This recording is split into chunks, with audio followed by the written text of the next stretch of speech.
ద్వితీయోపదేశ కాండంలో ఒక చక్కటి సన్నివేశం. ఆ అమ్మాయి కన్యక ఒక పురుషునితో వివాహం చేయబడటానికి ప్రదానం చేయబడింది. ఇజ్రాయేలీ దేశంలో ప్రదానం చేయబడిన దినం మొదలుకొని సంవత్సరం పాటు అబ్బాయిని అమ్మాయిని పరీక్షిస్తారు. అమ్మాయి కన్యక కాదా, బాబు తన పవిత్రతను కాపాడుకున్నాడా లేదా, సంవత్సరం పాటు పరీక్షిస్తారు. ఈ సంవత్సర కాలంలో ఫోన్లో మాట్లాడుకోవటం కానీ, చాటింగ్ చేసుకోవటం కానీ, హాయ్ తిన్నావా, పండుకున్నావా, ఏం చేస్తున్నావని కానీ వీళ్ళిద్దరి మధ్య సంభాషణలు ఏవి ఉండవు. అలాగని ఆ కాలంలో ఫోన్లు లేవు కదని నన్ను అడగొద్దు. ఉన్నా కానీ ఇజ్రాయేలీలు దాన్ని అనుమతించేటువంటి వాళ్ళు కాదు. సో ఈ సంవత్సర కాలంలో అమ్మాయి ఊరిలో ఉన్నప్పుడు బలవంతం చేసే ఒక బలత్కారి ఈ అమ్మాయిని చెరపాలని ప్రయత్నం చేస్తున్నప్పుడు ఆ అమ్మాయి పెద్దగా కేకలేసింది అనుకోండి, డెఫినెట్గా ఊరిలో ఉన్న వాళ్ళు ఎవరో ఒకళ్ళు వచ్చి ఆ అమ్మాయిని రక్షిస్తారు. ఒకవేళ ఆ అమ్మాయి కేకలు వేయకపోతే, మౌనం అయిపోతే, నో డౌట్ అతనిని ఆ అమ్మాయిని నడివీధిలోకి తీసుకొచ్చి రాళ్లతో కొట్టి ఆ అమ్మాయిని చంపాలి. ఇది ధర్మశాస్త్రం చెప్తున్నటువంటి మాట. ఒకవేళ ఆ అమ్మాయి పొరపాటున ఊర్లో లేదు, పొలంలో ఉంది. పొలంలో ఉన్నప్పుడు ఆ బలిమి చేసేవాడు రానే వచ్చాడు, ఆ అమ్మాయిని పాడు చేయాలని ప్రయత్నం చేశాడు. ఆ అమ్మాయి కేకలు వేసిన, ఊర్లో అంటే జనాలు ఉంటారు, పొలంలో ఎవరుంటారు?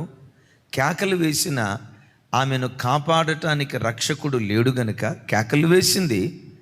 కానీ ఆ కేకలు విని కాపాడటానికి రక్షకుడు లేడు గనుక పురుషుని మాత్రమే చంపాలి, ఆ అమ్మాయిని చంపకూడదు అనేది ధర్మశాస్త్రంలో రాయబడినటువంటి మాట. దైవజనమా, ఈ రెండు విషయాల్లో మనం నేర్చుకునే పాఠం ఏంటంటే, కన్యక తాను బ్రతకాలంటే కేకలు వేస్తే బ్రతుకుతుంది, మౌనంగా ఉంటే రాళ్లతో కొట్టి చంపబడుతుంది. ఈ యవ్వనమ్మాయి కేకలు వేయకుండా మౌనంగా ఉందంటే బలిమి చేసేవాడితో తాను ఏకీభవిస్తుంది, పాపం చేసేవాడి పాపంలో తాను పాలిభాగస్తురాలవుతుంది అని ఆ మాట చెప్పకనే చెప్తున్నటువంటి ఆత్మీయ అర్థం. దైవజనమా, ఈ సన్నివేశంలో నుంచి సంఘానికి దేవుడు నేర్పుతున్న దివ్యమైన పాఠం. నంబర్ 1, ప్రదానము చేయబడిన కన్యక.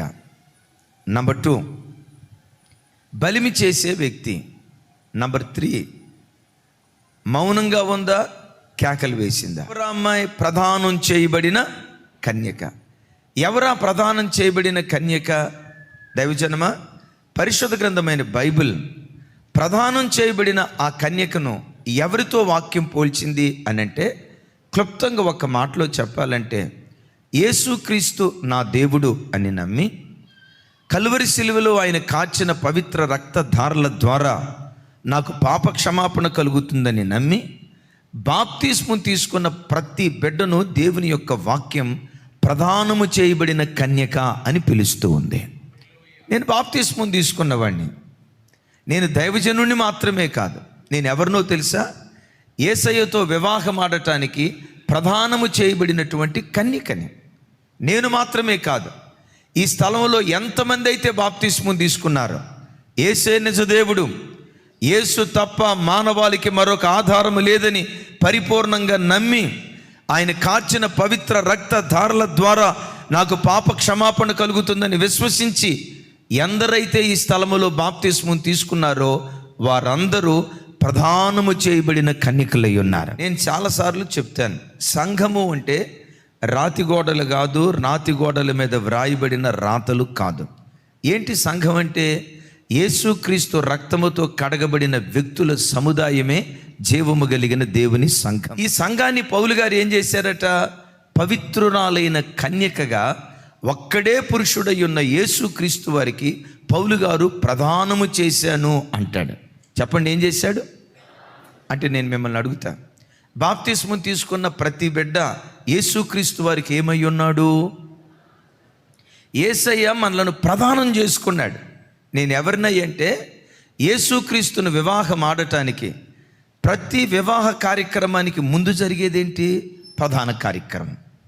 పరలోక రాజ్యములో యేసయ్యతో యుగాయుగాలు బ్రతకటానికి, ఆయన వివాహం ఆడటానికి భూలోకంలో దేవుడు మన ఒక్కొక్కరిని ప్రదానం చేసుకున్నాడు. యేసయ్య ఇక్కడ అంటాడు, నీవు నిత్యము నాకుండునట్లు నీతిని బట్టి దయాదాక్షిణ్యములు చూపుట వలన నమ్మకమును బట్టి నిన్ను నేను ప్రదానం చేసుకున్నాను అంటాడు. యేసయ్య మనల్ని ఎందుకు ప్రదానం చేసుకున్నాడంటే, ఏదో ఆదివారం ఒక గంట దేవుని సన్నిధిలో గడిపి తిరిగి వెళ్ళటానికి కాదు. ఉదయం లేచినప్పుడు ఒక అర్ధగంట ప్రార్థన చేసుకొని, సాయంత్రం కుటుంబానికి వచ్చినప్పుడు ప్రార్థన చేసుకొని, ఇలా 21 దినాలు ఉపవాస ప్రార్థనలు ఏర్పాటు చేసినప్పుడు 21 దినాలు మాత్రమే దేవుని సన్నిధిలో గడిపి వెళ్ళటానికి కాదు. నిన్ను నన్ను యేసయ్య ఎందుకు ప్రదానం చేసుకున్నాడో తెలుసా? నిత్యము మనము ఆయనతో బ్రతకాలని. అప్పుడప్పుడు కాదు, చూడాలి, అప్పుడప్పుడు కాదు, వారానికి ఒకసారి కాదు, ఉదయం ఒక అర్ధగంట, సాయంత్రం ఒక అర్ధగంట బ్రతకటానికి కాదు. ఎందుకు యేసయ్య మనలను ప్రదానం చేసుకున్నాడంటే, నిత్యము నీవు యేసుతో కూడా బ్రతకాలని. కూర్చున్నా ఆయనతో బ్రతకాలని, లేచిన ఆయనతో బ్రతకాలని, పరుండిన ఆయనతో బ్రతకాలని. నీ మాట, నీ ఆలోచన, నీ తలంపులు ఏ పురుషునితో నువ్వు ప్రదానం చేయబడ్డావో ఆ పురుషుని గూర్చి కలలు కంటూ, ఆ పురుషుని గూర్చి ఆలోచిస్తూ నిత్యము ఆయనతో బ్రతకాలని దేవుడు మనలను ప్రదానం చేసుకున్నాడు. ఉదయం లేచినప్పుడు ఒక అర్ధగంట, నో. సాయంత్రం ఒక అర్ధగంట కాదు, ఆదివారం ఒక 2 గంటల లేదు. ఏంటి ఆయన మనసు అంటే, నిత్యము మనం యేసుతో కూడా బ్రతకాలి. అందు నిమిత్తం దేవుడు మనలను ప్రదానం చేసుకున్నాడు. దీనికి అర్థమయ్యేటట్లు చెప్పాలంటే, ఇది మందసపు పెట్టె, పైనున్న దాన్ని కెరూబులు అంటారు. కెరూబులు దేని మీద పెట్టబడ్డాయో దాన్ని కరుణాపీఠం అని దేవుని యొక్క వాక్యం సెలవిస్తుంది. చూడండి, కరుణాపీఠము కెరూబులు అతికించినవి కాదు, ఏకాండముగా చేయబడినవి. ఒకే బంగారు ముద్దను తీసుకొని ఆ బంగారు ముద్దతో కరుణాపీఠం, అదే బంగారు ముద్దలో నుండి పైనున్నటువంటి ఈ 2 కెరూబులను తయారు చేయాలి. కరుణాపీఠం యేసుక్రీస్తు వారైతే, దీని మీద కనపడుతున్న ఈ 2 కెరూబులు సార్వత్రిక సంఘానికి గుర్తుగా ఉంది. చూడండి, కెరూబులు, కరుణాపీఠం ఏకాండం. ఇప్పుడు కెరూబులను లేపాను, కెరూబులతో పాటు ఎవరు లేస్తున్నారు? కెరూబులను దించుతున్నాను, ఎవరు దిగుతున్నారు? కెరూబులు కదులుతూ ఉన్నాయి, కెరూబులతో పాటు ఎవరు కదులుతున్నారు? కరుణాపీఠాన్ని లేపుతున్నాను, కరుణాపీఠంతో పాటు ఎవరు కదులుతున్నారు? కరుణాపీఠాన్ని పైకెత్తుతున్నాను, కరుణాపీఠంతో ఎవరు ఎత్తబడుతున్నారు? కరుణాపీఠం యేసుక్రీస్తు ప్రభువారైతే, కెరూబులు మీరు నేనైతే యేసయ్యతో మనం నిత్యము బ్రతికేవారిగా, విడదీయలేని బంధం కలిగిన వారిగా బ్రతకాలి. అది సినిమాలైనా, కష్టమైనా, ఇబ్బంది అయినా, ఆర్థిక సమస్య అయినా, ప్రపంచంలో ఏ శక్తి యేసులో నుంచి నిన్ను వేరు చేయకూడదు. యేసయ్యతో నీకుండే బంధం అతికించే బంధంగా ఉండకూడదు. అతికించింది అనుకోండి, బోల్ట్లు నట్లతో అతికించింది అనుకోండి, కావాలన్నప్పుడు బిగించుకోవచ్చు, వదిలేనప్పుడు ఉపదీసుకోవచ్చు. అతికించుకునే బంధం, మధ్యలో బిగించుకొని ఓడ తీసుకునే బంధం యేసయ్యతో నీకు ఉండకూడదు. యేసయ్య నిన్ను నన్ను ఎందుకు ప్రదానం చేసుకున్నాడో తెలుసా? నిత్యము ఆయనతో మనం బ్రతకాలని. కరువు వచ్చినా ఆయనతోనే బ్రతకాలని, ఖడ్గం వచ్చినా, ఆరోగ్యం వచ్చినా, అనారోగ్యం వచ్చినా, ఆదివారం అయినా చెప్పాలి ఆయనతోనే బ్రతకాలి. సోమవారం అయినా ఆదివారం సోమవారం కాదు, ప్రతి క్షణం. దశలోనియ పత్రికలో పౌలు గారు అంటాడు, మనం మేలుకొని ఉన్నను, నిద్రపోవచ్చు ఉన్నను, తనతో కూడా జీవించు నిమిత్తం యేసుక్రీస్తు వారు మృతి పొందారు అంటాడు. ఎప్పుడెప్పుడు యేసుతో బ్రతకాలట? మేలుకొని ఉన్న, నిద్రపోతూ ఉన్న, ప్రతి క్షణం యేసు యేసు యేసు యేసు అంటూ యేసుక్రీస్తు అనే ప్రపంచంలో ప్రతి క్రైస్తవుడు నిత్యము బ్రతికేటువంటి వాడిగా ఉండాలి. లోకంలో కోట్ల మంది ప్రజలు ఉన్నారు కదా, దరిదాపుగా 800 కోట్ల మంది ప్రజలు ఉన్నారు అని గణాంకాలు చెప్తున్నాయి. ఈ 800 కోట్ల మందిలో నన్నే యేసయ్య ఎందుకు ప్రదానం చేసుకున్నాడు తెలుసా? నిన్నే ఎందుకు ప్రదానం చేసుకున్నాడో తెలుసా? ప్రపంచంలో ఇన్ని కోట్ల మంది ఉన్నా మనలను మాత్రమే యేసుక్రీస్తు వారు ప్రదానం చేసుకున్నాడు. ఎందుకు మనలను ప్రదానం చేసుకున్నాడంటే అక్కడ అంటాడు, నమ్మకమును బట్టి, రెండవది దయాదాక్షిణ్యములు చూపుట వలన నిన్ను నా దానిగా ప్రదానం చేసుకున్నాను అంటాడు.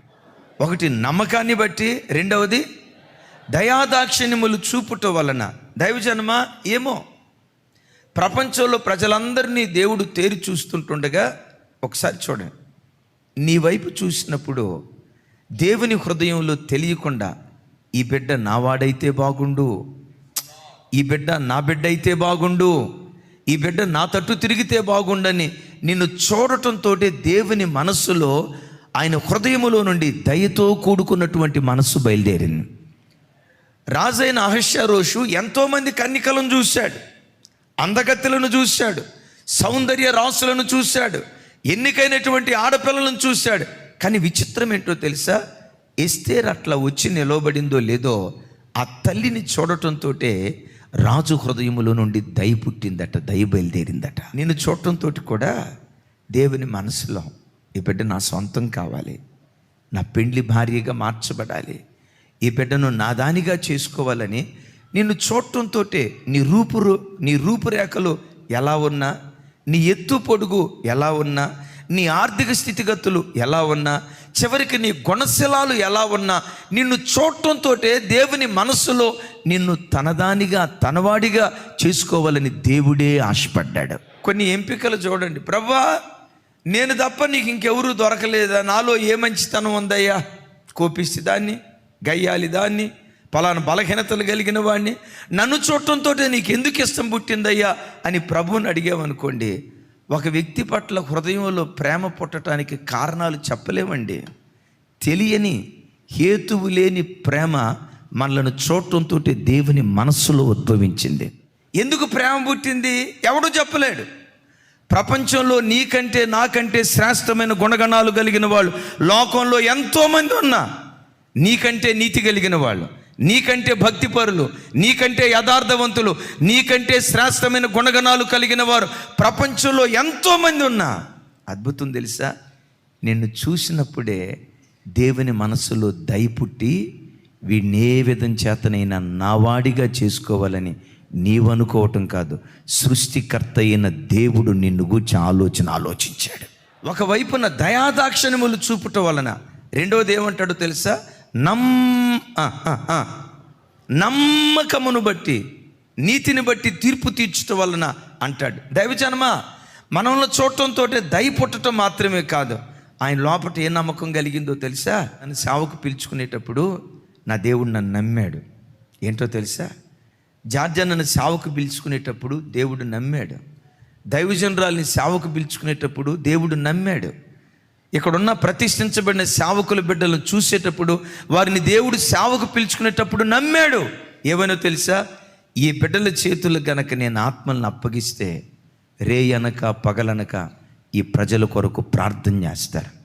వీళ్ళ చేతిలో ఆత్మలను పెడితే బాధ్యత కలిగిన తల్లులుగా, బాధ్యత కలిగిన తండ్రులుగా వీళ్ళ కొరకు దివారాత్రులు కన్నీళ్లు కారుస్తారని దేవుడు నమ్మి, గమనించండి, దేవుడు నమ్మి, అపనమ్మకస్తులమైన నమ్మి ఈ యాజకత్వాన్ని దేవుడు మా చేతులకు అప్పగించాడు. మా తండ్రి కడుపున ఆరుగురం పుట్టా. ఎందుకో? నన్ను నమ్మాడు ఆయన. జార్జన్నోళ్ళది కూడా చాలా పెద్ద కుటుంబం. అలాగే భూలోకంలో చాలామంది సేవకులు ఉన్నారు, వాళ్ళకే దేవుడు ఈ బాధ్యత ఎందుకు అప్పగించాడో తెలుసా? నమ్మి ఈ దివ్యమైన పరిచర్య అప్పగించాడు. మిమ్మల్ని ఎందుకు ఈ రక్షణ భాగ్యంలోకి నడిపించాడో తెలుసా? దైవజనమా, చూడండి, నేను నమ్మాడు, ఈ బిడ్డను కనుక నేను రక్షించుకుంటే పవిత్రురాలిగా బ్రతికిద్ది, లోకం వైపు చూడదో, నా సాక్షిగా బ్రతుకుతుంది, రక్షణను కాపాడుకుంటుంది, నా నీతిని, నా పవిత్రతను, నా న్యాయాన్ని లోకానికి చాటి చెప్పిద్దని ప్రపంచంలో ఎంతోమంది ఉన్నా, ఎందుకో నీవు మాత్రమే దేవుని కొరకు బ్రతుకుతావని నిన్ను దేవుడు నమ్మాడు. ఒక మాట చెప్పమంటారా? నమ్మిన దేవుని పట్ల కొంచెం నమ్మకత్వం నువ్వు కనపరిస్తే చాలు, కొంచెంలో నమ్మకంగా ఉన్నవాడిని అనేకమైన వాటి మీద అధికారిగా దేవుడు నిలవబెట్టడం ప్రారంభిస్తాడు. అయిలారా అమలారా చూడండి, లోకంలో ఎంతోమంది ఉన్నా నిన్నే దేవుడు ఎందుకు రక్షించుకున్నాడో తెలుసా? ఈ బిడ్డ అయితే నశించిపోతున్న ఆత్మల కొరకు దివారాత్రులు ప్రార్థన చేస్తుంది, యాజకురాలుగా బ్రతుకుతుంది, కడుపు చంపుకొని నా సన్నిధికి వచ్చి ఉపవాసం ఉండి కేకలు వేస్తుందని దైవజనమా నిన్ను నన్ను నమ్మి ఈ గొప్ప రక్షణ భాగ్యాన్ని ఇచ్చాడు. ఒకసారి చూడండి, నమ్మకంగా బ్రతుకుతున్నావా? నమ్మి ఈ గొప్ప రక్షణ భాగ్యాన్ని ఏ దేవుడిచ్చాడు? నమ్మి ఏ దేవుడి యాజకత్వాన్ని నీ చేతులకు అప్పగించాడు? నమ్మి అప్పగించిన ఆ దేవుని పట్ల నువ్వు నమ్మకంగా బ్రతికితే వాక్యం ఉంటుంది, నమ్మకమైన వానికి దీవెనలు మెండుగా కలుగుతాయి. మొత్తానికి నమ్మకత్వాన్ని బట్టి, రెండవది దయాదాక్షిణ్యములు చూపుట వలన యేసయ్య మనలను ప్రదానం చేసుకున్నాడు. ఎందుకు ప్రదానం చేసుకున్నాడంటే నిత్యము నీవు నాకుండునట్లు. ఏ దివ్యమైన ఆత్మీయ అనుభూతిని మనం అనుభవించామో, ఏది ప్రతి క్షణం దేవునితో గడపటం, ఈ 21 దినాలు ఎలా అనుభవించామో, రాగల మీ బ్రతుకు కాలమంతా కూర్చున్న యేసుతో గడిపే భాగ్యం దేవుడిచ్చును గాక. కూర్చున్నా, లేచినా, పండుకున్నా, త్రోవన వెళ్తున్నా, మేలుకొని ఉన్నా, చివరికి నిద్రపోతూ ఉన్న ప్రతి క్షణం యేసుతో కూడా బ్రతికే భాగ్యం దయగల దేవుడు మనకు అనుగ్రహించును గాక. ప్రదానం చేయబడ్డాం అనేది ఎంత వాస్తవమో, యేసయ్య మనలను ప్రేమించాడు అనేది ఎంత వాస్తవమో, యేసయ్యతో నీకున్న బంధాన్ని చెడగొట్టడానికి భూలోకంలో ఒకడు పనిచేసేవాడు ఉన్నాడు అనేది కూడా అంతే వాస్తవం. వానికి వాక్యం పెట్టిన పేరేంటో తెలుసా? బలిమి చేసేవాడు. అంటే తెలుగులో చెప్పాలంటే బలత్కారం చేసేవాడు, బలవంతం చేసేవాడు. నీకు ఇష్టం లేకపోయినా, నీకు ఆ కార్యక్రమం చేయటం మనస్సులో ఆశ లేకపోయినా, నువ్వు చేయకూడదు అనుకున్నా, ఈ బలత్కారం చేసేవాడు ఏం చేస్తాడో తెలుసా? నీ చేత బలవంతంగా ఏది చేయకూడదు అనుకుంటావో అదే చేసేటట్లుగా, ఎటు వెళ్ళకూడదు అనుకుంటావో అటే వెళ్ళేటట్లుగా, ఏ పని చేయకూడదని మనసులో ఉద్దేశిస్తావో ఆ పని చేసేటట్లుగా వాడు నేను బలత్కారం చేసి నీ కన్యత్వాన్ని పాడు చేస్తాడు. ఆ బలిమి చేసేవాడు ఎవరో తెలుసా? శత్రువైన సాతాను. వాడు ఊరిలో ఉన్నాడు, పొలంలో ఉన్నాడు. ఊరిలో ఉన్నాడు, పొలంలో ఉన్నాడు. పొలంలో ఉన్నాడు, ఊరిలో ఉన్నాడు. శత్రువైన సాతాను ప్రతి చోట ఉండి నీ కన్యత్వాన్ని నీ సౌశల్యాన్ని, సంఘానికి దేవుడిచ్చిన ఆ పవిత్రతను పాడు చేయాలని, ఎవరిని బలిమి చేసి లోకంతో త్రిప్పుదామని ప్రతి క్షణం వాడు ప్రయత్నం చేస్తూ ఉంటాడు. నిజమే, అపోస్తుడైన పౌలు గారు కూడా ఈ బాధితుడే. బలత్కారం చేయబడే సాతాను చేత బాధించబడిన బాధితుడే. పౌలు కూడా బాధితుడే. ఎవరి వలన బాధించబడ్డాడు? బలత్కారం చేయబడే సాతాను ద్వారా బాధించబడ్డాడు. ఎలా అంటాడు? మేలైనది చేయాలనే ఆశ నాకుందయ్యా, కానీ ఆ మేలైనది చేయలేకపోతున్నాను. కీడు చేయకూడదు అనుకుంటున్నానయ్యా, చేయకూడదు అని అనుకుంటున్న కీడే నేను చేస్తున్నాను. ఇది ఎలా జరిగిందయ్యా? ఇది నా వలన జరిగింది కాదు, కానీ నా లోపట ఒక నియమం, పాప పురుషుడు పనిచేస్తున్నాడు. ఆ పాప పురుషుడు నాలో పనిచేసి నా చేత బలత్కారంగా ఈ కార్యక్రమాలు చేస్తున్నాడు. సినిమాలు చూడటం నాకు ఇష్టం లేదు, కానీ చూసేటట్లుగా పురికొల్పుతున్నాడు. అబద్ధం ఆడటం నాకు ఇష్టం లేదు, కానీ ఆడేటట్లుగా పురికొల్పుతున్నాడు. జారత్వం చేయటమైనా, చీకటి కార్యక్రమాలు చేయటమైనా, త్రాగటమైనా, అపవిత్రమైన కార్యక్రమాలు చేయటమైనా వాస్తవంగా నాకు ఇష్టం లేదు, కానీ చేయాల్సి వస్తుంది. ఎందుకంటే బలత్కారం చేసే ఆ బలిమి చేసేవాడు నాకిష్టం లేకపోయినా నన్ను వాటి వైపు లాక్కుని వెళ్తున్నాడు. పౌలు యొక్క ఆక్రందన. దైవజనమా, నీ జీవితంలో కూడా చాలాసార్లు ఇక రేపటి నుంచి ప్రొద్దున్నే 4ంటికి లేవాలి, ప్రభా ఇక రేపటి నుంచి ప్రొద్దున్నే 4ంటికి లేవాలి అని గట్టిగా ప్రార్థన చేసుకొని గణగణమని కొట్టి పెద్ద అలారం కూడా తీసుకొచ్చుకున్నావు, ఇంట్లో పెట్టుకున్నావు, కీ ఇచ్చావు, పండుకున్నావు. పండుకునేటప్పుడు మాత్రం గుండెల నిండా తూర్పున ఉదయించాల్సిన సూర్యుడు పడమట ఉదయించడులేండి, లేదా పడమట అస్తమించాల్సిన సూర్యుడు తూర్పున అస్తమించిన కంపల్సరిగా రేపు 4ంటికి నా కంఠధ్వని దేవునికి వినిపించాలి. 5 వినిపించాలని రాత్రిపూట ఎన్ని అనుకొని పండుకుంటావు. 4 నువ్వు లేవకపోయినా నీ అలారం మాత్రం లేస్తుంది. కొయ్యం కొయ్యం కొయ్యం కొయ్యం అని మోగుతూ ఉంటుంది. నువ్వు చేసే అద్భుతమైన పని ఏంటో తెలుసా? ఆ అలారం మీద ముట్టికాయ వేస్తాం. నీకేం పని లేదా, ఆపేయి అని చెప్పి. మరలా ఏం చేస్తావంటే, ఇప్పుడు కాదులే, ఒక అర్ధగంట తర్వాత అని అర్ధగంట ఎక్స్టెన్షన్ చేస్తాం. అర్ధగంట తర్వాత నువ్వు లేవు. ఏది అలారం లేస్తుంది, లేరా బాబు లేరా బాబు లేరా బాబు అని. లోపల ఇంకొకటి అంటాడు, ఏం పర్వాలేదులే, ఇంకొంచెం సేపు వండుకో, ఇంకొంచెం సేపు వండుకో. రాత్రి ఏమో 4 లేవాలనుకున్నావు, ఇప్పుడేమో ఇంకొంచెం సేపు వండుకొని ఆలోచన వస్తుంది. దైవజనమ, మేలైనది చేయాలనే ఆశ ప్రతి ఒక్కడికి ఉంది. అదే సమయంలో చేయాలనుకున్న మేలు చేయకుండా చేయకూడని కీడు చేసేటట్లుగా బలిమి చేసే ఒక బలత్కారుడు లోకంలో ఉన్నాడు. పౌలు గారు ఏది గుర్తుకు తెచ్చుకొని భయపడుతున్నాడు? ఏదేను తోటలో అవ్వ ఆదాములను సర్పం కుయుక్తి చేత ఎట్లా మోసపరిచాడో, సంగమా ఆ బలత్కారుడు మిమ్మలను కూడా మోసపరుస్తాడేమోనని నేను భయపడుతున్నాను అంటాడు. దైవజనమా, ఒకసారి చూడండి, భూలోకమంతా బలత్కారుడు సంచరిస్తున్నాడు. శత్రువైన సాతాను, తమ్ముడా యవన బిడ్డలారా చూడండి, వాస్తవంగా సెల్ ఫోన్లో ఆ ఫోర్నోగ్రఫీ చూడటం నీకు ఇష్టం లేదు, సెల్ ఫోన్తో టైం వేస్ట్ చేసుకోవటం నీకు ఇష్టం లేదు. ఇష్టం లేకపోయినా కొన్నిసార్లు ఆ కార్యక్రమం ఎందుకు నువ్వు చేస్తున్నావో తెలుసా? బలత్కారం చేసేవాడు నీ కన్యత్వాన్ని చెరుపుతున్నాడు, నీ పవిత్రతను చెరుపుతున్నాడు.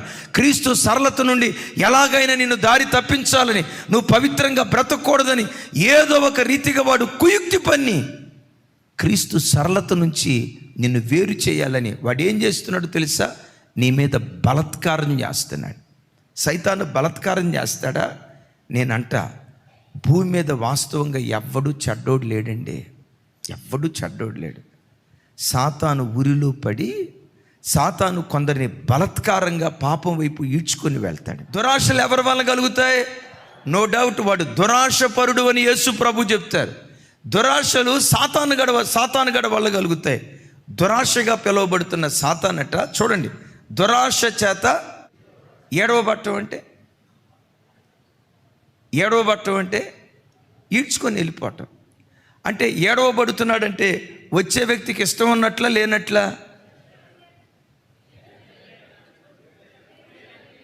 మీకు తెలుసా, తాగుబోతుడు బ్రాందీ షాప్కి వెళ్ళేదాకా కూడా తాక్కూడదు అని మనసులో అనుకుంటానే ఉంటాడు. అయినా సాతానుగాడు వాడిని ఈడ్చుకుంటూ వెళ్ళిపోతాడు. ఈడ్చుకుని వెళ్ళాడా లేదా? ఎవడు వాడు? ఈడ్చుకుంటూ వెళ్ళేవాడు. చూడండి ఎవడు వాడు? చూడండి దైవజనమ, స్వాభావికంగా ఎవడు పాపానికి ఇష్టపడేవాడు లేడు. నేనంట త్రాగి ఆరోగ్యాన్ని పాడు చేసుకోవాలని ఎవడనుకుంటాడండి? కుటుంబాన్ని విచ్ఛిన్నం చేసుకునేటట్లుగా అక్రమ సంబంధాలు జొరబడాలని ఎవడనుకుంటాడండి? సెల్ ఫోన్లో అపవిత్రమైన వాటిని చూసి ఎవరో తెలియని వ్యక్తితో పాపం చేస్తున్నట్లుగా ఊహించుకోవాలని ఎవడనుకుంటాడండి? పాపం చేసేవాడు కూడా నేను చేయకూడదు అనుకుంటాడు. కానీ చూడండి దురాశ ఏం చేస్తుందట? ఈడ్చుకుంటూ వెళ్ళిపోద్ది. తాను అంటాడు, అయ్యా నాకు ఇష్టం లేదయ్యా. నీకు ఇష్టం ఉన్నా లేకపోయినా వీడెవడు? బలత్కారం చేసేవాడు. బలవంతంగా నీ చేత పాపం చేపిస్తాడు. వాడు బలవంతంగా నీ చేత అపవిత్రమైన కార్యాలు చేపిస్తాడు. బలవంతంగా నీకు ఇష్టం ఉన్నా లేకపోయినా ఏది కోరుకున్నావో అది చేయనివ్వకుండా, ఏది చేయకూడదు అనుకుంటావో అది చేసేటట్లుగా వాడు నిన్ను ఈడ్చుకుంటూ వెళ్ళిపోతాడు. విచిత్రం తెలుసా? ఏడవబడి మరుల గొలపబట్టం అంటే చూడండి. అంటే చాలామంది నేను ఎరుగుతున్నాను, త్రాగి ఇంటికి వస్తారా? త్రాగి ఇంటికి వచ్చిన తర్వాత తాగుబోతోడుకుండే పశ్చాత్తాపం, ఏడుపు ప్రపంచంలో ఎవరికి ఉండదండి. అంత ఏడుస్తాడు. నేను తాగకూడదు, చావైనా బ్రతికైనా ఈ రోత బ్రతకొద్దు అని అనుకుంటాడా? మరలా సాయంత్రం అయితే మరులు గొల్పబడతాడు. సాతానుగాడు ఈడ్చుకుంటూ వెళ్ళిపోతాడు. క్రైస్తవ జనమ, ప్రపంచంలో ప్రతి వ్యక్తి బలత్కారం చేసే శత్రువైన సాతాను చేతిలో పడి నలిగిపోతున్నారు. అయ్యా మరి సైతానుగాడు ఇట్లా చేస్తున్నాడు, నేనేం చేయాలి?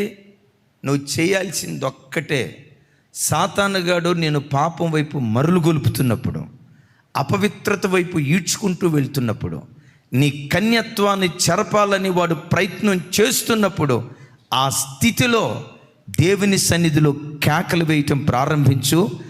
ఆ స్త్రీ కేకలు వేస్తే రక్షకుడు లేడేమో, పవిత్రురాలైన ఈ కన్యక కేకలు వేస్తే రక్షకుడు ప్రత్యక్షమై వాడి చేతిలో నుంచి నిన్ను తప్పించటం ప్రారంభిస్తాడు. ఆ తల్లి కేకలు అరణ్య రోదన, ఆ తల్లి కేకలు వార్తనా ధ్వని, ఆకాశానికి అంటిన రక్షకుడు రాలేదు. దైవజనమా, ఆ స్త్రీకి ఉన్నటువంటి పరిస్థితులు కాదు మనవి. దైవజనమా, ఒకసారి చూడండి, ఏ పురుషునితో నువ్వు ప్రదానం చేయబడ్డావో, ఏ దేవునితో పరలోక రాజ్యానికి వెళ్ళాలని ఎదురు చూస్తున్నావో, ఏ యేసుక్రీస్తు నిన్ను ప్రదానం చేసుకున్నాడో, సాతాను నిన్ను బలవంతం చేస్తున్నప్పుడు దేవుని సన్నిధిలో, ప్రభా ఈ కంటిని జయించలేకపోతున్నా, ప్రభా ఈ తప్పుడు ఆలోచన జయించలేకపోతున్నా, ప్రభా ఈ అపవిత్రతలో నుంచి నేను బయటికి రాలేకపోతున్నానని దేవుని సన్నిధిలో నువ్వు కేకలు వేయటం ప్రారంభించు.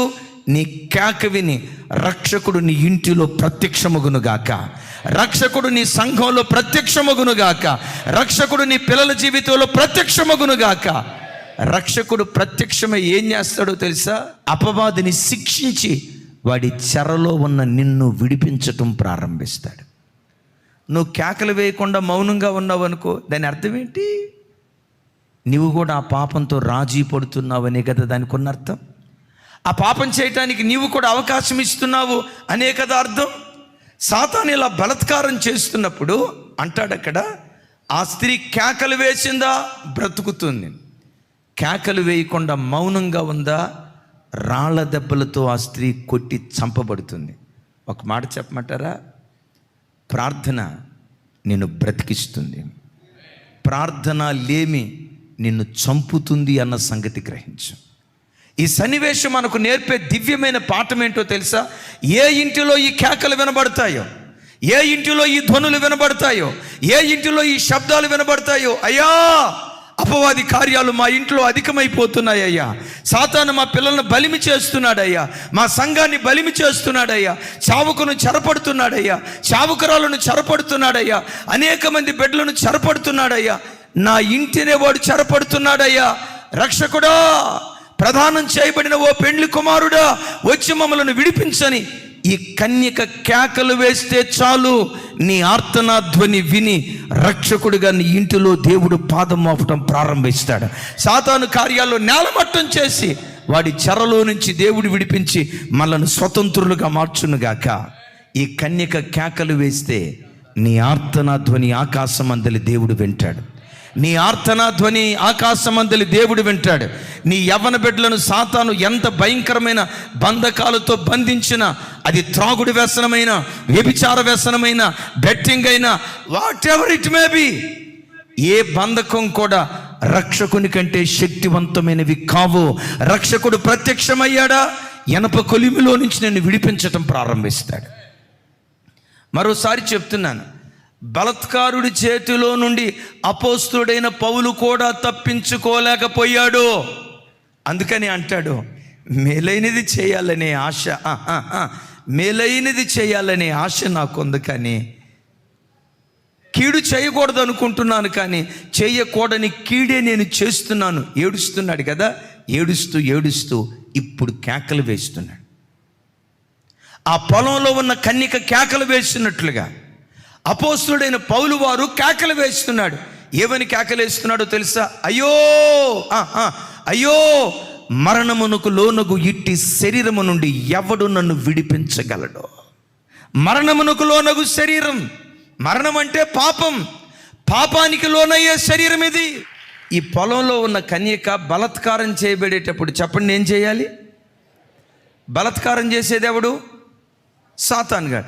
బలాత్కారం చేసేటప్పుడు కన్యక చేయాల్సిందేంటి? సరిగ్గా అపోస్తుడైన పౌలు అదే చేశాడు. ఏమంటాడు? అయ్యో నేనెంత దౌర్భాగ్యుడను, తనను తాను దౌర్భాగ్యుడు అంటున్నాడు. దైవజన్మ కొన్నిసార్లు ఇతరులను చూసి దౌర్భాగ్యురాలు రాది, దౌర్భాగ్యుడురా వాడు, వాడు దౌర్భాగ్యుడురా అని ఎవరెవరిని కూర్చో మనం అన్నట్లుగా జ్ఞాపకం కదా. పౌలు ఎవరినో దౌర్భాగ్యుడు అంటలా, తనను తానే దౌర్భాగ్యుడు అనుకుంటున్నాడు. మిమ్మల్ని మీరు ఎప్పుడైనా ఈ మాట అనుకున్నారా? అనుకున్నారు అంటే పొలంలో కన్యకలు కేకలు వేసినట్లుగా మీరు కేకలు వేస్తున్నారు అని అర్థం. రక్షకుడికి ఆ కేక ఒక్కటి నీ బ్రతుకులో వినబడితే చాలు, కేక వినిన వెంటనే రక్షకుడు ప్రత్యక్షమై ఆ చెరలో నుంచి నిన్ను విడిపించడం ప్రారంభిస్తాడు.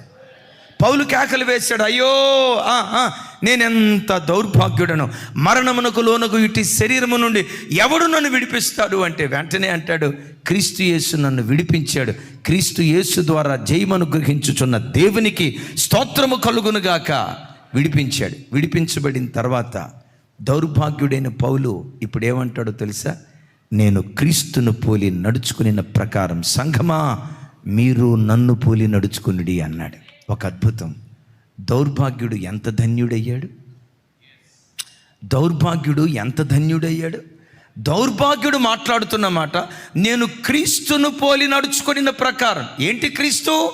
అసమానమైన క్యారెక్టర్, అది అద్వితీయమైన క్యారెక్టర్. అది ప్రపంచంలో ఆ క్యారెక్టర్తో మరి ఏ క్యారెక్టర్ మనం పోల్చలేం. భక్తుడు మోషే అంటాడు కదా, యెహోవా వేల్పులలో నీ వంటి వాడెవరు, పరిశుద్ధతను బట్టి మహనీయుడో, స్తుతి కీర్తనలు బట్టి పూజ్యుడో, వేల్పులలో నీ వంటి వాడు లేడు అంటాడు. ఆమేన్. అలాంటి అసమానమైన క్యారెక్టర్కి దౌర్భాగ్యుడిగా పిలువబడుతున్న పౌలు ఎదగటానికి కారణం ఏంటో తెలుసా? పొలములో కన్యక కేకలు వేసినట్లుగా తన పాప స్థితి విషయమై పౌలు కేకలు వేశాడు. ఆ కేకలే పౌలును పవిత్రురాలైన కన్యకగా మార్చి. ఒకవేళ కేకలు వేయకుండా కుటుంబంలో ఏం జరుగుతున్నా, వ్యక్తిగత జీవితంలో ఏం జరుగుతున్నా, శరీరంలో ఎంత పాపపు పోరాటం జరుగుతున్నా, ప్రార్థన లేకుండా నువ్వు మౌనం అయిపోతే, విన్నాం కదా, ఆ అమ్మాయి కేకలు వేయకపోతే గవిని దగ్గరికి తీసుకొచ్చి రాళ్ల వర్షంతో అమ్మాయిని చంపాల్సిన పరిస్థితి వస్తుంది, వాక్యం అంటుంది. అలాంటి స్థితి మనలో ఎవ్వరికి రాకుండా ప్రభు కృప చూపించును గాక. ఒక అద్భుతమైన సన్నివేశం గుర్తుకు తెస్తా. ప్రత్యక్ష గుడారంలో యాజకుడు సేవ చేయటానికి వెళ్తాడు. వెళ్ళేటప్పుడు తాను వేసుకున్న ఆ నిలువు టంగికి కింద దానిమ్మ, చూడండి దానిమ్మ ఆకారంలో ఉన్న నీలధూమ్ర రక్తవర్ణంతో చేయబడినవి, మధ్యలో బంగారు గంటలు ఉంటాయి. బైబిల్లో రాయబడిన మాట ఏంటో తెలుసా? అతడు చావక బ్రతుకున్నట్లు ప్రత్యక్ష గుడారంలో సేవ చేసేటప్పుడు బంగారు గంటల ధ్వని వినబడవలెను అని రాసి ఉంటుంది. ధ్వని వినబడకపోతే చెప్పాలి. బంగారు గంటల ధ్వని, బంగారం విశ్వాసానికి గుర్తు. ధ్వని దేని గుర్తో తెలుసా? అంటాడు, నీవు నా విజ్ఞాపన ధ్వని ఆలకించావు అంటాడు. ఆమేన్. దైవజనమా, విశ్వాసంతో కూడుకున్న విజ్ఞాపన, విశ్వాసంతో కూడుకున్న ప్రార్థన ధ్వని నిరంతరము ఎప్పుడు నీ ఇంటిలో వినిపించబడును గాక. ధ్వని ఎప్పుడు వినబడుతూ ఉండాలి. నీ ఇంట్లో నుండి ఎప్పుడు ప్రార్థన, నీ ఇంటిలో నుండి ఎప్పుడు ప్రార్థన, నీ ఒంటిలో నుండి ఎప్పుడు ప్రార్థన వినబడితే నీతిమంతుల గుడారాలలో రక్షణను గూర్చిన ఉత్సాహ స్తోత్రాలు వినబడతాయి. యెహోవా దక్షిణ హస్తం సాహస కార్యాలు చేయటం ప్రారంభిస్తుంది. అయితే చెప్పండి, ఇంట్లో నుంచి ఏం వినబడాలి? విజ్ఞాపన ధ్వని, ప్రార్థనా ధ్వని, స్తుతుల ధ్వని, స్తోత్రాల ధ్వని ఎప్పుడు మన ఇంటిలో నుంచి వినబడునుగాక. దేవుడు యెరికోను ఇశ్రాయేలీయులకు స్వాస్థ్యంగా ఇవ్వాలనుకున్నాడు. దాన్ని ఆక్రమించకుండా శత్రువైన సాతాను, చెప్పండి, యెరికో చుట్టూతో ఏం కట్టాడు? అందరూ చెప్పాలి, ఏం కట్టాడు? వాడు ప్రాకారాలు కట్టి మొత్తం తలుపులేసేసాడు. ఇశ్రాయేలీయులు ఏం చేశారంటే 6 రోజుల పాటు మౌనంగా ప్రాకారాల చుట్టూతో తిరిగారు. మౌనంగా 6 రోజులు ప్రాకారాల చుట్టూతో తిరిగితే మౌనంగా ఉన్నంతకాలం ఏమీ కాల. ఇప్పుడు ఏం చేశారో తెలుసా? 7వ రోజు ఆర్భాటముతో కేకలు వేయటం ప్రారంభించారు. ఆర్భాటముతో దేవుణ్ణి స్తుతించటం ప్రారంభించారు. అంతకాలం మౌనంగా ఉన్నవాళ్ళు ఇప్పుడు ఎలా కేకలేస్తున్నారో తెలుసా? ఆర్భాటముతో కేకలేస్తున్నారు. అక్కడ రాయబడిన మాట ఏంటో తెలుసా? ఆర్భాటముతో కేకలు వేయగా ప్రాకారములు కూలెను. ఎందుకో తెలుసా? వారి కేకలు విని రక్షకుడు ఆ స్థలంలో తన పాదాన్ని మోపాడు. దైవజనమా, చూడండి, నీవు అనుభవించాల్సిన యెరికో లాంటి ఆశీర్వాదం అనుభవించకుండా సాతాను ఏ ప్రాకారాలు కట్టాడో నాకు తెలియదు. నీ పిల్లలకు దక్కాల్సిన ఉద్యోగం వాళ్ళకి దక్కకుండా సాతాను ఏ ప్రాకారం కట్టాడో నాకు తెలియదు. నీకు రావాల్సిన ప్రమోషన్ నీకు రాకుండా సాతాను ఏ ప్రాకారం కట్టాడో నాకు తెలియదు. కానీ ఒక మాట, సాతానుగాడు వాడు ప్రాకారాలు కడితే, తలుపులు మూసేస్తే, దైవ సన్నిధిలో మీరు నేను ఆర్భాటముతో మనం కేకలు వేయాలే కానీ, ఆర్భాటముతో ఆయన సన్నిధిలో ప్రార్థన చేయాలే కానీ, సాతానుగాడు కట్టిన ప్రతి ప్రాకారాన్ని నీ ప్రార్థన ద్వారా దేవుడు కూల్చేస్తాడు. నీ విజ్ఞాపన ద్వారా దేవుడు కూల్చేస్తాడు. ఆ ప్రాకారాలు పడిపోవాలంటే కేకలేసే ప్రజలు లేవాలి, ఆర్భాటపు ధ్వని చేసే ప్రజలు లేవాలి, అంగలార్చే ప్రజలు లేవాలి. అట్లాంటి ధ్వని మన ఇళ్లలో వినబడునుగాక. వాళ్ళు మౌనంగా ఉన్నంత కాలం దేవుడు మౌనం అయిపోయాడు. వాళ్ళు నిశ్శబ్దంగా ఉన్నంత కాలం నిశ్శబ్దం అయిపోయాడు. వాళ్ళు నోరు తెరవనంతసేపు దేవుడు నోరు తెరవలేదు. వాళ్ళు మౌనంగా ఉన్నంతసేపు దేవుడు మౌనంగా ఉన్నాడు. వాళ్ళు ఎప్పుడైతే ఆర్భాటంగా కేకలేయటం ప్రారంభించారో అప్పుడు రక్షకుడు పని చేయటం ప్రారంభించాడు. తమ్ముడు, చెల్లి, నీ ఇంట్లో దేవుడు పని చేయునుగాక, నీ ఉద్యోగంలో ప్రభు పని చేయునుగాక. అన్నిటికంటే విశేషంగా పవిత్రురాలైన కన్యకగా క్రీస్తుకు ప్రదానం చేయబడుతున్న ఇమాన్యుయల్ మినిస్ట్రీస్లో సేవకులు కాదు, విశ్వాసులు కాదు, మనందరికంటే దేవుడే ఈ సంఘంలో పని చేయునుగాక. దేవుడు పని చేసేటట్లుగా దేవుని పురికొల్పేది ఏదో తెలుసా? నీ హృదయములో నుండి బయలుదేరే ప్రార్థన ధ్వనులే దేవుడు పని చేసేటట్లుగా పురికొల్పుతాయి. ఈ రక్షకుడు ఎంత గొప్పోడు తెలుసా? భిక్షకుడు మొరపెట్టిన రక్షకుడు నిలిచిపోతాడు. గొప్ప గొప్పోళ్ళు ప్రార్థన చేస్తేనే వింటాడు. నో నో నో నో బైబిల్లో చూస్తే భిక్షకుడు మొరపెడితే రక్షకుడు నిలిచాడట. ఎక్కడ? సువార్తలో ఎరుకోకు త్రోవ పక్కన ఇద్దరు గుడ్డోళ్ళు ఉన్నారట. అసలు వాళ్ళిద్దరిది ఛాలెంజింగ్ లైఫ్ అండి. యేసు ప్రభు అలా వెళ్తా ఉంటే విన్నారు. ఏమని? రక్షకుడు అలా వెళుతున్నాడని. దైవజనమా, చెరపట్టబడిన కన్యక కేకలు వేసినట్లుగా వీరు దేనితో చెరపట్టబడ్డారు? పేదరికంతో చెరపట్టబడ్డారు. దేనితో చెరపట్టబడ్డారు? గుడ్డితనంతో చెరపట్టబడ్డారు. దేనితో చెరపట్టబడ్డారు? బ్రతుకు కాలం అంతా భిక్షాందేహి భిక్షాందేహి భిక్షాందేహి అని చాచే చేతులతో చెరపట్టబడ్డారు. ఇప్పుడు ఇలా గుండెల్లో ఉన్న మంట ఏంటో తెలుసా? చాచే ఈ చేతులు ఇచ్చే చేతులుగా మార్చబడాలి. త్రోవ పక్కన కూర్చొని అయ్యా భిక్షాందేహి అని అడుక్కోవటం కాదు, మేమే ఇలాంటి భిక్షకులకు సహాయం చేసే వాళ్ళగా మేము మారాలి. యుగ సంబంధమైన దేవత మనోనేత్రాలకు గుడ్డితనం కలుగు చేస్తే రక్షకుని ద్వారా ఆ మనోనేత్రాలను ఆవరించిన గుడ్డితనపు పొరలు యేసునామములో రాలిపోవాలి. ఇది వాళ్ళ లక్ష్యం. దైవజనమా, వాటన్నిటిని పరిష్కరించే రక్షకుడు ఆ ప్రాంతం గుండా వెళ్తున్నాడని విన్నారంటే, ఇక విన్నారో లేదో, ఇక మన బ్రతుకు పండిందిరా అనుకున్నారు. కేకలేస్తున్నారు. కేకలేస్తుంటే చుట్టుపక్కల ఏమన్నారు చెప్పండి? సూపర్, భలే భలే కేకలేస్తున్నారు అయ్యారు, రైట్, భలే ప్రార్థన చేస్తున్నారు, అలాగే ప్రార్థన చేయండి అని అన్నారా? ఏమన్నారు తెలుసు? రే గుడ్డోడా, నీ గుడ్డోడు మరపెడితే రక్షకుడు ఆగుతాడా? నోర్మై అని వాళ్ళు విమర్శించారు. బైబిల్లో రాయబడిన మాట ఏంటో తెలుసా? ఆ విమర్శకుల మాట విని వాడు కృంగిపోలేదట. ఆ విమర్శకుల మాట విని మరీ బిగ్గరగా కేకలేయటం ప్రారంభించాడు. విమర్శకులు ఇక ఆపు, సాలేందులే సాలే, ఏం చేపు చేసావు కదా, ఆయన ఆగలేదు కదా, ఇక ఆపు అని అంటే ఈ విమర్శకులు విమర్శిస్తూ ఉంటే మరెక్కువగా బిగ్గరగా కేకలేయటం ప్రారంభించాడు. దైవజనమా, నువ్వు ప్రార్థన చేసావు, జవాబు రాకపోవచ్చు. విజ్ఞాపన చేసావు, జవాబు రాకపోవచ్చు. విసుగు చెందకుండా ఇంత ప్రార్థన చేశా నాకు జవాబు రాలేదే అని నువ్వు కృంగదీసుకోకుండా ఆలస్యమయ్యే కొలది మరెక్కువ బిగ్గరగా దేవుని సన్నిధిలో కేకలేదువుగాక, మరెక్కువ బిగ్గరగా దేవుని సన్నిధిలో ఆర్తనాధ్వని చేయుదువుగాక. అతను కృంగిపోకుండా, అధైర్యపడిపోకుండా, ఇక నాలాంటి వాడి ప్రార్థన వింటాడా, నాలాంటి వాడి ప్రార్థన మీద దేవుడు లక్ష్య పెడతాడా అని అనుకోకుండా వాక్యం అంటుంది మరెక్కువ బిగ్గరగా కేకలేయటం ప్రారంభించాడు. కేకలు యేసయ్య విన్నాడండి. భిక్షకుడు పిలిస్తే రక్షకుడు నిలిచాడు, రక్షకుడు నిలిచాడు, రక్షకుడు నిలిచాడు. యెహోషువ ప్రార్థన చేస్తే సూర్యచంద్రులు నిలిచారేమో, భిక్షకుడు ప్రార్థన చేస్తే సృష్టికర్త లోక రక్షకుడే నిలిచిపోయాడు, రక్షకుడే నిలిచిపోయాడు. ఆ కన్యక కేకలు వేస్తే రక్షకుడు లేడు ఆ కన్యకకి. ఓ కన్యక, నీకు నాకు రక్షకుడు ఉన్నాడు. ఈ రక్షకుడు ఎలాంటి వాడో తెలుసా? నీవు పిలవగా నేనున్నాను అంటాడు. తండ్రి అని పిలవగా ఏవి నా కుమారుడా అని ప్రత్యుత్తరం ఇచ్చేటువంటి వాడు. ఒకటే మాట గ్రహించండి, కేకలేసావా బ్రతుకుతావు, మౌనంగా ఉన్నావా రాళ్ళ దెబ్బలు తగులుతాయని వాక్యం అంటుంది. మనలో ఎవ్వరికి రాళ్ళ దెబ్బలు తగలకుండా రక్షకుని చేతిలో కాపాడబడుదుముగాక. ఇక్కడ ఒక స్త్రీ కనబడుతుంది, గర్భిణి. గర్భంతో ఉండి ఆ తల్లి ఏం చేస్తుందట, ప్రసవ వేదనతో కేకలేస్తుందట. కేకలు వేస్తుంటుండగా ఆ కేకల మధ్యలో ఆ తల్లెట ఒక మగ శిశువుకు జననాన్ని ఇచ్చిందట. ఆమేన్. మగ శిశువు దేని గుర్తు అంటే జై జీవితానికి గుర్తు, జై జీవితానికి గుర్తు.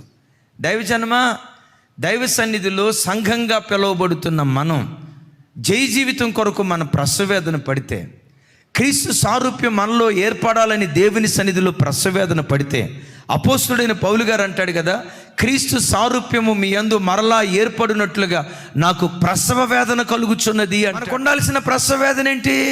క్రీస్తు సారూప్యం నా యందు ఏర్పడాలి, క్రీస్తు పరిశుద్ధత నాలో ఏర్పడాలి, క్రీస్తు నీతియుక్తమైన జీవితం నాలో ఏర్పడాలి. యేసు క్రీస్తు ఎట్టివాడో భూమి మీద నేను అట్టిదానిగా బ్రతకాలి. ఈ ప్రసవ వేదన నీ గుండెల్లో ఉండునుగా. ప్రతి క్రైస్తవుడి గుండెల్లో ఉండాల్సిన ఏకైక ప్రసవ వేదన ఏంటో తెలుసా? ఈ భూమి మీదే క్రీస్తును పోలిన జీవితం నేను జీవించాలి.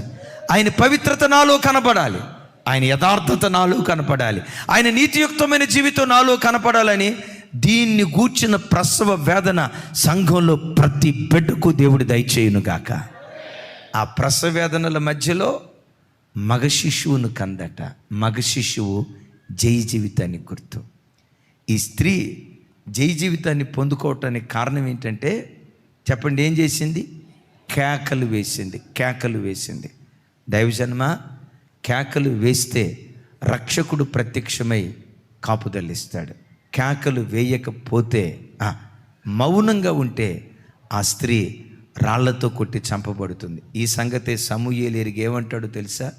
నా మట్టుకు నేను మీ నిమిత్తం ప్రార్థన చేయుట మానుట వలన యెహోవా దృష్టికి పాపం చేసిన వాడు నగుదును అంటాడు. క్రైస్తవ జనమా, క్రైస్తవ జీవితంలో పాపం అంటే ఏమో కాదు, ప్రార్థన చేయకపోవటమే ఒక పాపం, ప్రార్థనకు రాకపోవటమే ఒక పాపం, ఉపవాస ప్రార్థనలకు ముఖం చాటేస్తూ బ్రతకటమే అన్ని పాపాల కంటే ఘోరమైన పాపం అంటాడు. అట్టి పాపం మనకు దూరమగును గాక. బలాత్కారం చేసేవాడు లోకంలో ఉన్నాడా లేదా? ఎవడు వాడు? వాడు నిన్ను బలాత్కారం చేస్తున్నాడా లేదా? మరి వాడు బలాత్కారం చేస్తున్నప్పుడు రక్షకుడు నిన్ను కాపాడాలంటే ఏం చేయాలి? నువ్వు నీ కేకలు విని నీ ఇంటిలో రక్షకుడు ప్రత్యక్షమగునుగాక. రాగల 365 రోజులు రక్షకుని చేతిలో నీ ఇల్లు కాపాడబడునుగాక. పాడు కీడు నాశనం నీ ఇంటిలో నిశ్శబ్దమైపోవునుగాక. రక్షణయే నీ కుటుంబానికి ప్రాకారంగా, ప్రఖ్యాతియే మన కుటుంబాలకు మన పరిచర్యకు గుమ్మంగా నా దేవుడు ఆశీర్వదించునుగాక.